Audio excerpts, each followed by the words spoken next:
What's going on, everybody, and welcome back to the podcast, Drinks After Work with your girl, Shelly Nicole. How is everybody doing? How was everybody's week?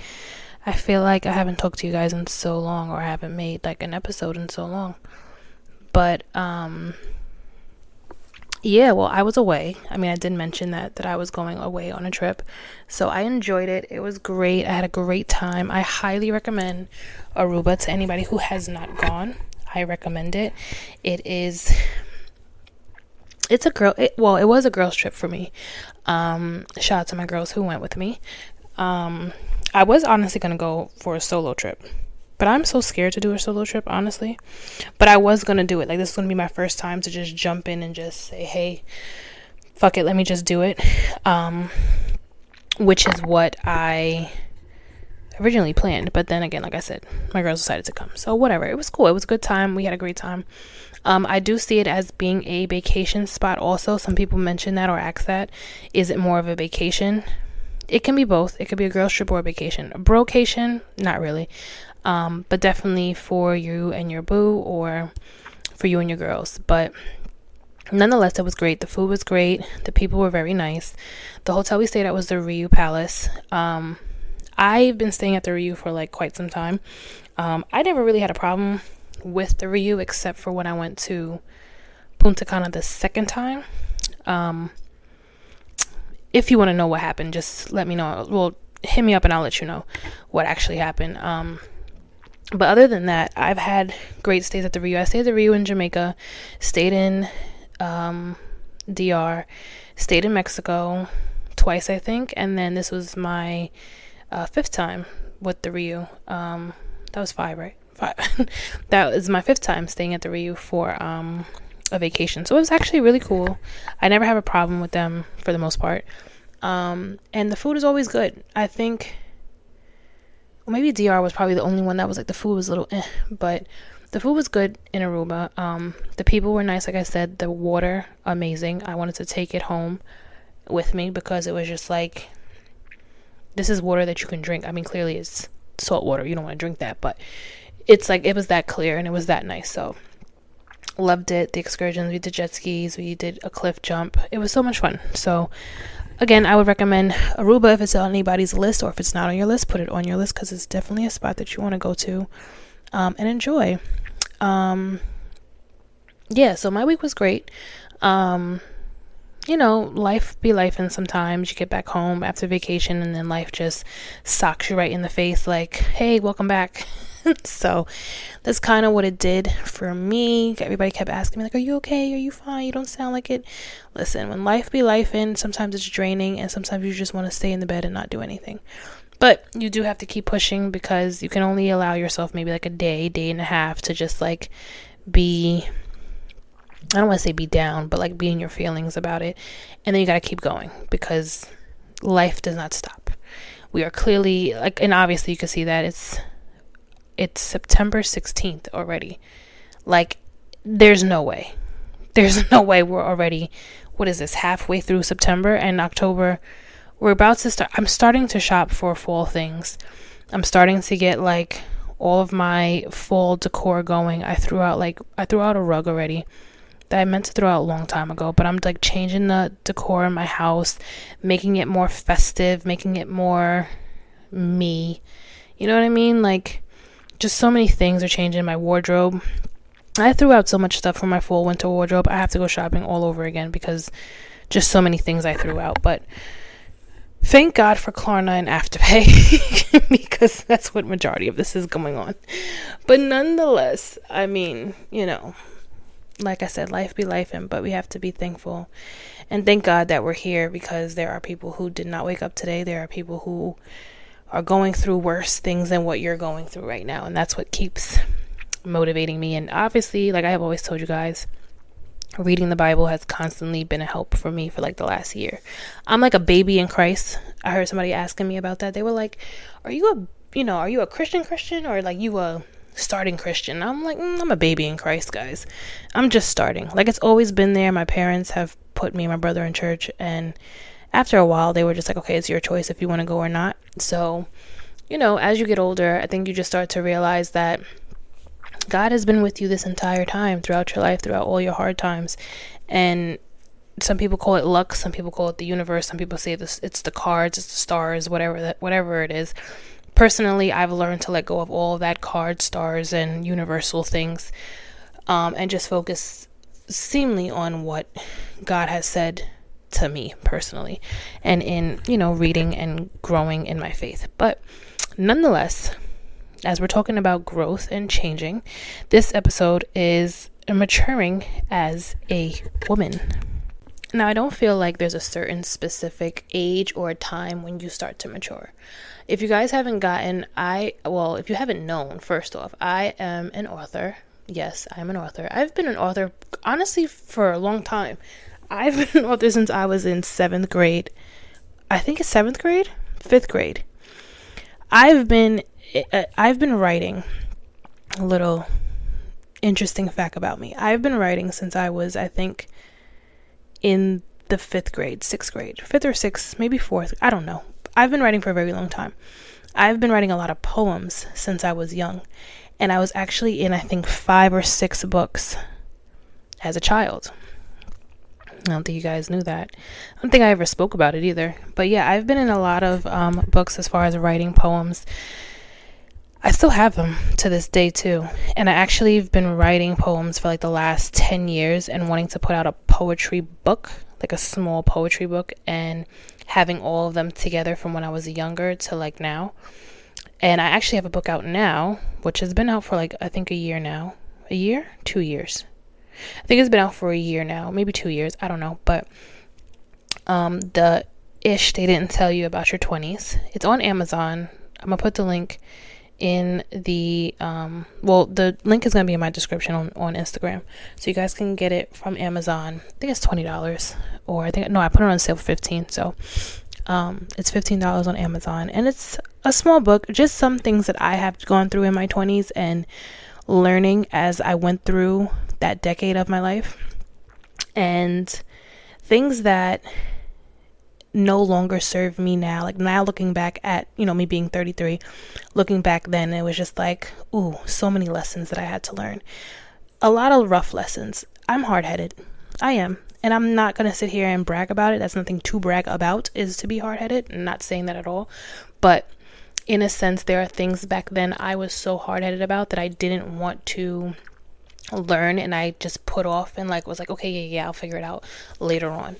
And I think as you get older, and again, there is no time slot, there is no age really that you will mature. Everybody matures at a certain time when it's time for them to mature. There is no specific age when you can say that you're fully a mature person. It doesn't work like that. It sounds like we often do. I know I've done it before where I judge people based off their age. Like, you're still doing that at this age? Like, are you for real? But science and psychologists have actually said that every decade you start over. Your maturity starts over. There are certain things that you obviously are not going to do anymore because you've learned lessons, whether hard or easy. But every year, every year, and then every decade, you go back to being that young age. So at 31, I was, or had some, well, not me, but like just anybody in specific. Let me not make it too personal. Anybody specifically, once you turn 31, it's like you're turning 21 again, with certain things that you obviously know from your 20s that you're not going to do. But then you start to do some little immature things, or you feel vibrant, you feel happy, like, yes, I'm 31, and you feel young all over again. Then to 32, then 33, and it's not until you get to that 35 mark, just like how you were at 25, and it's like, okay, now I'm in the middle. What am I doing right now? And you start to feel that as you go through every decade. Nonetheless, everybody learns at their own pace, at their own time. But I feel like maturing as women, and especially today as women, I feel like women are maturing way fast. I mean, we've always matured faster than men, but I feel like it's been a thing that we honestly are taking, or that I've noticed that a lot of women, even in their 20s now, are being influenced more into the, okay, let's leave the partying, the craziness, the outside all night, drinking all night, smoking if you smoke, whatever, like doing all of that, leaving that really in like their early 20s and pursuing life in their late 20s. And there's nothing wrong with that, but I do feel like you do need to live and enjoy what it's like to, have or be able to have that freedom to do all of that at that age, if that's what you're able to do, if that makes sense. So if you haven't gotten that book, make sure you guys go get that. And then what I want to do too is which I'm doing now is every year, in my 30s, I'm writing down a chapter and what this chapter is called. And, I kind of suggest everybody should do that. You don't necessarily have to write a book about it, but I feel like if everybody writes down each year about what they learned and what would you name this chapter, this is your year, like whatever year you're in right now, what would you name this year as chapter whatever? Like mine is chapter 33. What year would this be? For me, this was my Jesus year. This was the year like I feel like I got closer and I'm getting closer to God, and I'm not putting up with so many things that I used to put up with. I'm holding myself accountable for a lot of things that I've done and a lot of what has occurred in my life, good and bad, and just, I don't know, just a lot of reflection too. I would definitely call it reflect. I have like a million titles for this chapter. I feel like 33 has 1,000 chapters, and so does 1,000 titles. And so does 32.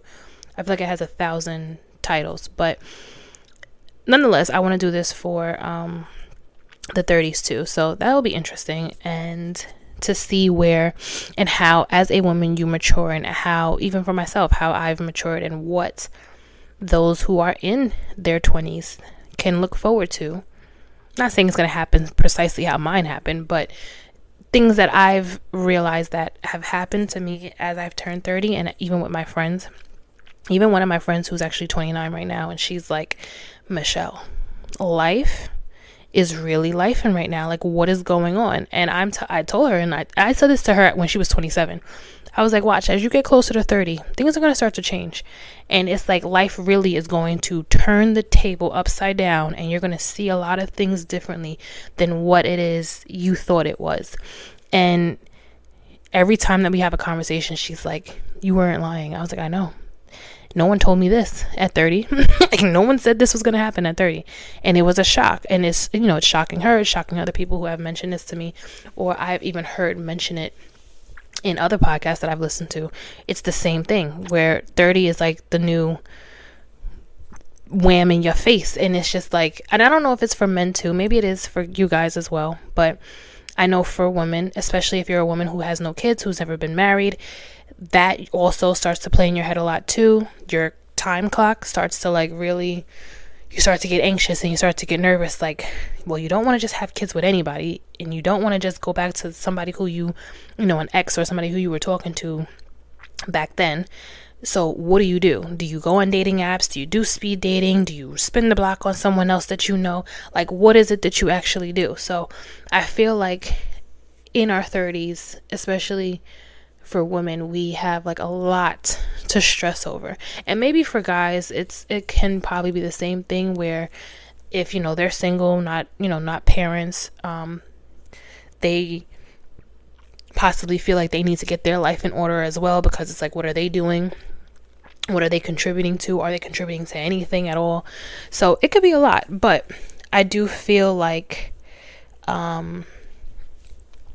with age, the old saying, with age comes maturity. But you do mature over and over again. Every decade and every year it's something different. But in this specific case, maturing as a woman when it comes to dating, because we always like to, the dating pool is terrible right now. But I'm learning, just as I think everybody else is learning, what it is that we want and what it is that we don't want. And the 12 things about maturing as a woman. So I actually saw this on Love Me Gigi, I think it is, lovemegigi.com. I want to say her name is Gigi.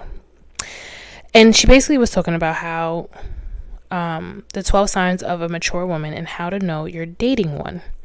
So I guess, fellas, this is for you as well when it comes to know if you're dating a mature woman or not, and knowing, ladies, if you are that woman, and if not, how can you become this mature woman when it gets to when it comes to dating and being a better woman. Now, when I was reading this, some of these I actually agree with. Some of them I'm just like, but one of the things that actually stood out with me is that, well, some of the things that stood out was mature women don't play games. That's very true. We don't have time. Just to make things easier for you men to understand, we don't have time anymore to play with you or with anybody else. If this is something that you want, then let's go for it. If you're not sure, that's fine too. But please know before you get to me what it is you're looking for. And I feel like, ladies, when it comes back to that same thing of mature women don't play games, you have to understand whether or not you are emotionally mature, or if you're even receptive to the growth and change that comes with dating a man who is older and dating a man who has all his things together. Not necessarily just older, because there are older men who don't have it all together, oddly enough. But at least knowing that if you say that you don't want a man to play about you, why are you going to play with him? If you know that you're not with the whole, well, if we're dating, then it's just me and you dating. And if you're dating multiple people and you expect him to just cut everybody else off, be for real. Be for real. If you're going to date multiple people, he's going to date multiple people. It's the same thing. I was actually watching the podcast on YouTube, Whorish Behavior, and they had Anwar on, and he was talking about how you should date multiple people until one of them wins. So you have a gold medal person, like a gold medal dater, you have a bronze, and you have a silver, and it depends on what. That's not the order. Gold, silver, bronze. Sorry. And they basically, you date them until one of them shows that they are serious about you. And I feel like, even for myself, I have done that. I've done the whole, dating multiple guys. And just and please, let's get the narrative of just because you're dating multiple people does not mean you're having sex with multiple people. That's not the case. I feel like some people think that too, like, oh, you're dating this guy, you're dating that guy, you're dating this woman, you're dating that woman, oh, you're messing around, you're fucking around with all of them. That's not necessarily the case.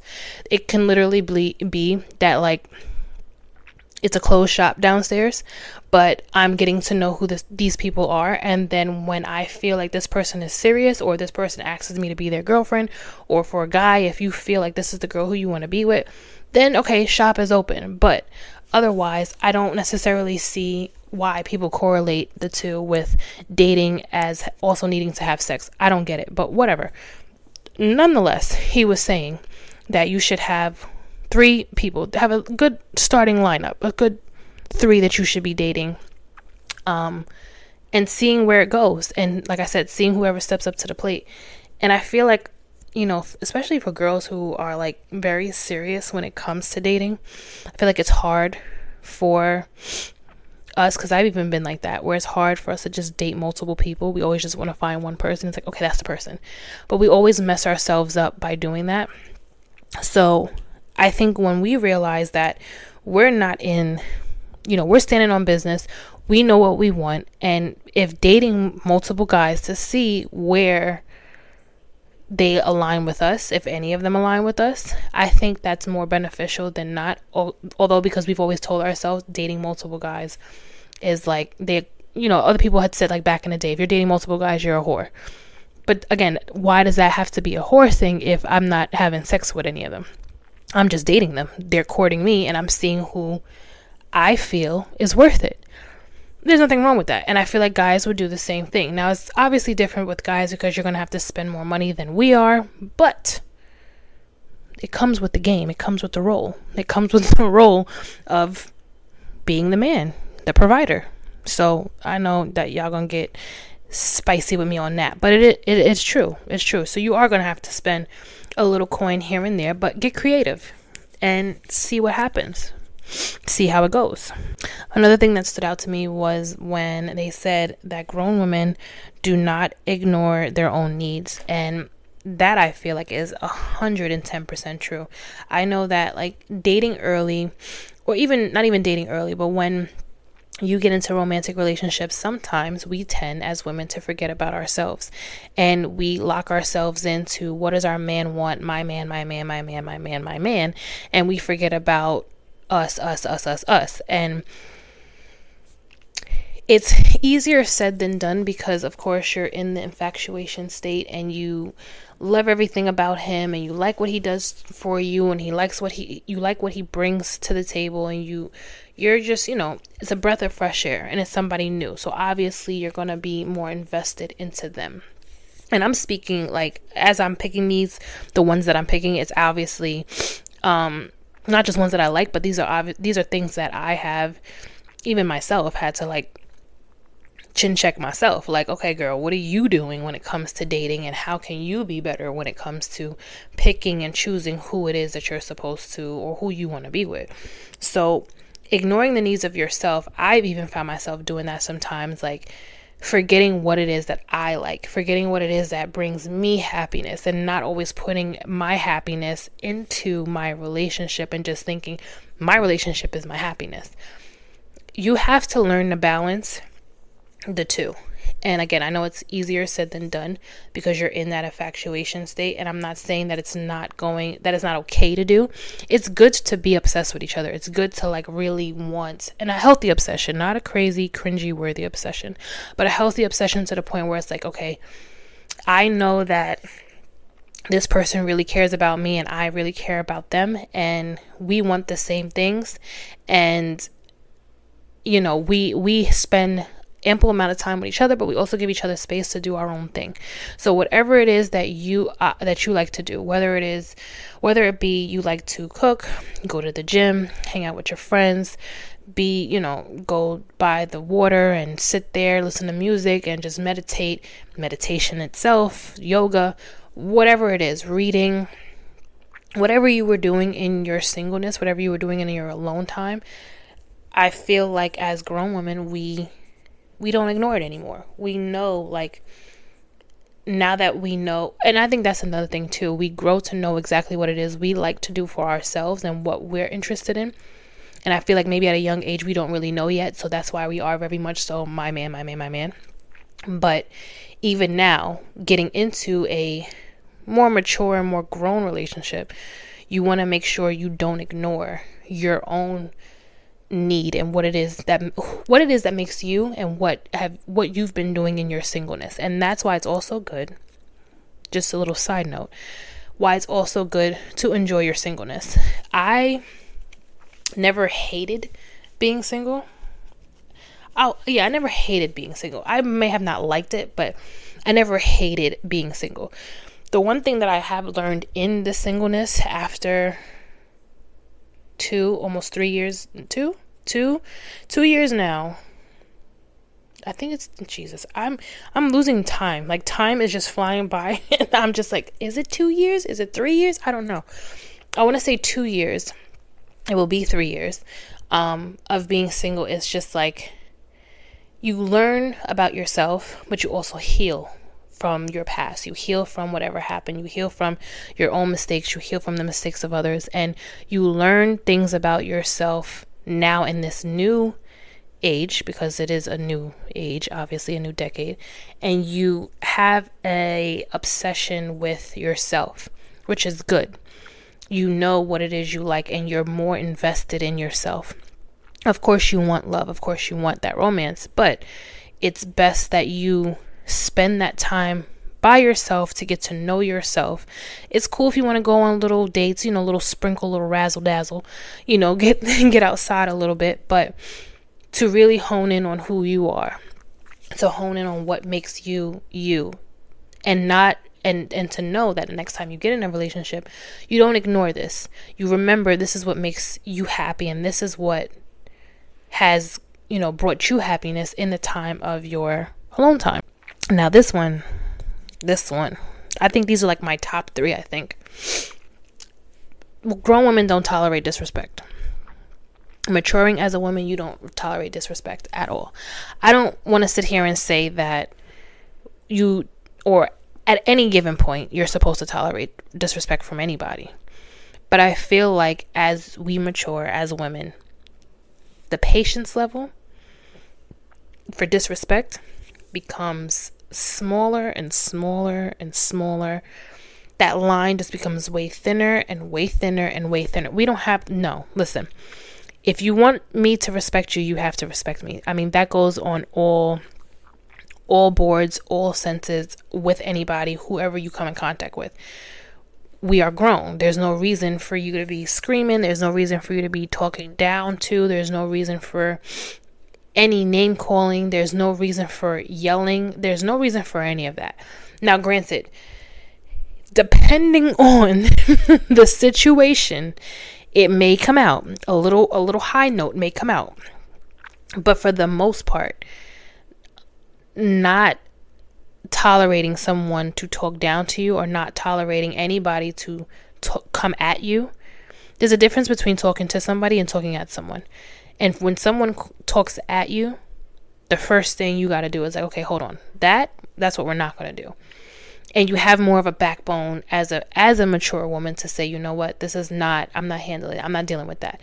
And it can be from your past. It can be from past relationships, past friendships, where you probably just shoved it off and you brushed it off as it was nothing big. But now as a mature woman, you see like, okay, why did I even let anything like that get to me? Why did I even let anything like that not get to me, but why did I even let it just, I'm trying to think of the word. Why did I even let it absorb my energy? If that makes sense. Like, why did I not speak about it back then? And again, maybe just not having the idea that you can. Maybe, you've been quiet your entire life, or you've been told to be quiet your entire life. And now that you've gotten older and you've found your voice and you found who you are, or you're in the journey to finding who you are, you speak up and you say something in reference to whoever is disrespecting you. I don't take kindly to disrespect. I don't take kindly to it. And I think my best thing that I had to do was how I came at the disrespect. So I've never gotten into a fight. I've never been a physical fighter. That's just never been me. I have a slick mouth. Depending on the situation, I have a slick mouth. And sometimes I always wonder how didn't I get into a fight with my slick mouth? But nonetheless, I